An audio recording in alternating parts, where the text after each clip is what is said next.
బయట వాళ్ళు మీరు అన్నట్టుగా యూజ్ అండ్ త్రో చేస్తున్నారు, దట్ ఈస్ ఓకే.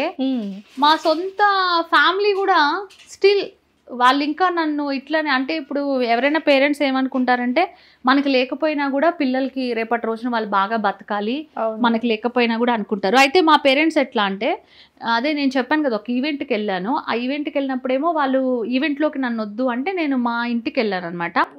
సో మా డాడీ నాకు చెప్తున్నాడు అనమాట, అంటే ఆల్రెడీ వేరే దగ్గర నుంచి రెంట్స్ వస్తున్నాయి, ఒక 3 houses నుంచి ఒక 10,000 అట్లా వస్తున్నాయి. ఉచిత IVF IUI కన్సల్టేషన్, ఉచిత అల్ట్రాసౌండ్ స్కాన్. 49 అంటే సంతానం, 49 అంటే సంతోషం. ప్లస్ మా తమ్ముడే ఇల్లు చూసుకుంటున్నాడు. ఒకప్పుడు మా తమ్ముడు ఏం చూసుకోకపోతుండే, నేనే చూసుకుంటుండే.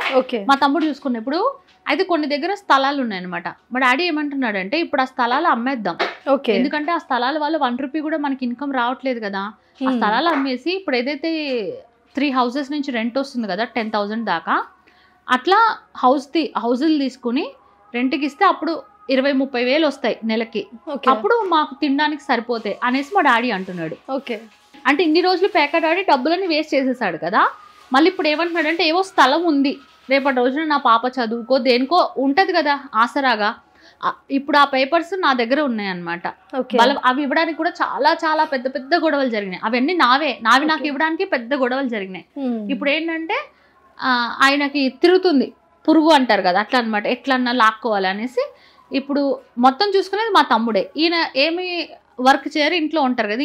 ఈయన మళ్ళీ ఆల్రెడీ ఒక రెంట్ ఒక 3-4,000 తీసుకుంటారు, మిగతా అన్ని మమ్మీ తమ్ముడు వాళ్ళే చూసుకుంటారు. అయితే కూడా ఇప్పుడు ఆ స్థలాలన్నీ అమ్మేసి ఇల్లు తీసుకుని, అంటే ఈయన మధ్యలో ఏదో పేకట ఆడుకోవడము లేదా ఆయన అలా అనమాట. అంటే ఇంత నష్టపోయి ఇంత బాధలు ఇంత ఇదిలో ఉంటే కూడా స్టిల్ కన్నింగ్ అంటారు కదా, అట్లా నేను అనుకున్న నెక్స్ట్ అంటే ఐ లవ్ మై ఫాదర్.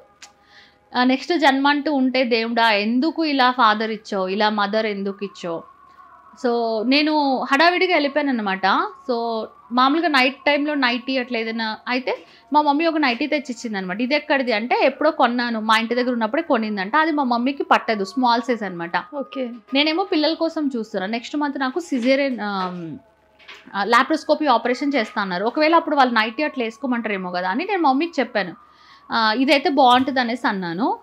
అయితే కూడా మా మమ్మీ ఎంత ఆఫ్టర్ ఆల్ 300 ఉంటుందేమో నైటీ, సరే ఇది తీసుకెళ్ళు నీకు రేపు ఆపరేషన్ చేస్తారు కదా అప్పుడు వేసుకోవడానికి అని కూడా అనలే. వెళ్ళేటప్పుడు మమ్మీ నైటీ ఇక్కడ ఉందంటే అక్కడే పెట్టు అనేసి అంది, అంతే తప్ప ఆఫ్టర్ ఆల్ నైటీ కూడా ఇవ్వలే.